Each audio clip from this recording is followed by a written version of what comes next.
Portion ട്രാക്കറിൽ നിന്നും log out ചെയ്യുന്നതിനെക്കുറിച്ചാണ് ഈ ഒരു വീഡിയോയിൽ പറയുന്നത്. അതിനായി പോർഷൻ ട്രാക്കറിൻ്റെ ഏറ്റവും താഴെ വലതുവശത്ത് കാണുന്ന മോർ എന്ന ഒരു ഓപ്ഷനിൽ ക്ലിക്ക് ചെയ്യുക.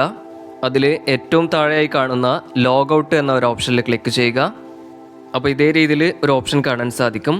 അതിൽ ഓക്കെ എന്ന ഒരു ഓപ്ഷനിൽ ക്ലിക്ക് ചെയ്യുക. ഇത്രയുമായി കഴിഞ്ഞാൽ പോർഷൻ ട്രാക്കറിൽ നിന്നും ലോഗ് ഔട്ട് ആവുകയും അല്പസമയത്തിനുള്ളിൽ തന്നെ പോർഷൻ ട്രാക്കറിൻ്റെ സ്റ്റാർട്ടിംഗ് പേജിലേക്ക് ഇതേ രീതിയിൽ വരികയും ചെയ്യുന്നതാണ്. പിന്നീട് നിങ്ങൾക്ക് ലോഗിൻ ചെയ്യുന്നതിനായിട്ട് ഏറ്റവും മുകളിൽ കാണുന്ന അംഗൻവാടി വർക്കർ എന്ന ഒരു ഓപ്ഷനിൽ ക്ലിക്ക് ചെയ്യുക.